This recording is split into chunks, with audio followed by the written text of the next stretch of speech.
আপনাদের সবাইকে ধন্যবাদ জানিয়ে দুটি বিষয় আপনাদের কাছে উল্লেখ করব। তার আগে আমাদের মাননীয় প্রধানমন্ত্রীর যে গ্যারেন্টি তথা বিজেপির যে সংকল্পপত্র, সেখানে আমরা আজ থেকে সরকারি বাসে আমাদের বোন দিদি কন্যাদের ফ্রি বাস সার্ভিসেস ইতিমধ্যে চালু করেছি এবং সর্বত্র আমাদের নারী শক্তির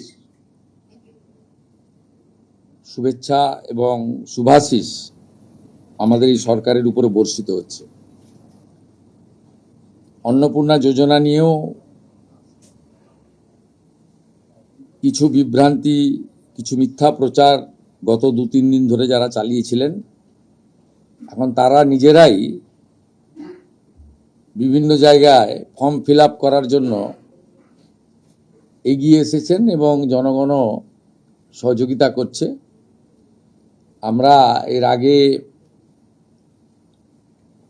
অফলাইনে চালু রেখেছিলাম, আজ থেকে অনলাইনেও চালু হয়ে গেছে এবং আমাদের 20 জন আধিকারিক প্রিন্সিপাল সেক্রেটারি লেভেলের অফিসার জেলায় জেলায় গিয়ে এই কাজ মনিটরিং করছে এবং আমরা আশা করছি বুধবার খুব বড় সংখ্যায় আমরা ট্রান্সফার করব এবং সেই দিন রাজ্যের বিভিন্ন ব্লকে, এসডি অফিসে, মিউনিসিপ্যালিটিতে এই কর্মসূচি সূচনাতে আমাদের ছোট একটা ইভেন্ট হবে এবং আমরা নবান্নর সভাগৃহ থেকে রাজ্য মন্ত্রিসভার সদস্যদের উপস্থিতিতে একটা মিডিয়া ইভেন্টও করব।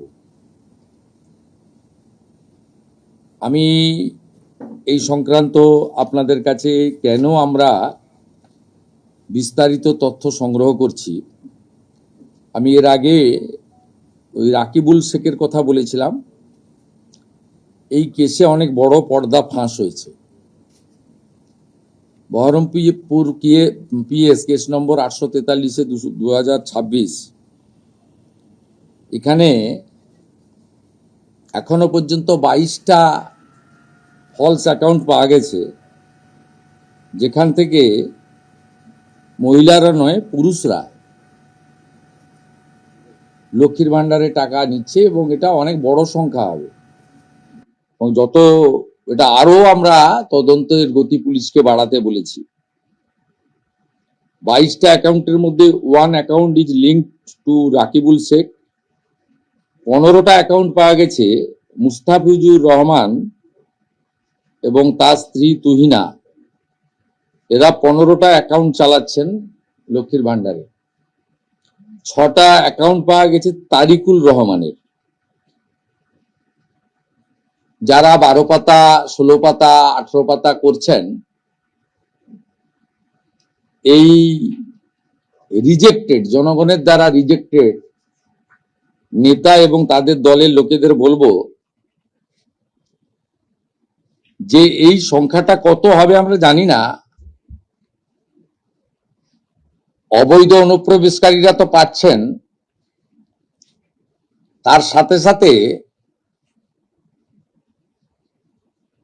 হাজার হাজার তৃণমূল কংগ্রেসের নেতা যারা মহিলা নন বা এই কর্মসূচির আওতায় আসেন না, তারা লক্ষ্মীর ভান্ডার লুট করেছেন, সেটা আমরা পেয়েছি। আমরা কাউকে ছাড়বো না।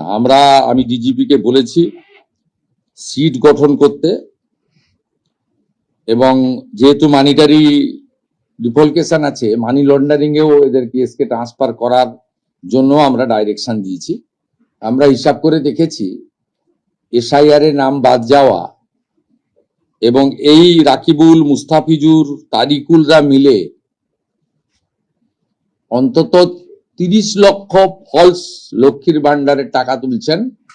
30 লক্ষ গুণিতক 1,500 টাকা করে যদি হিসাব করেন, কত হাজার কোটি টাকা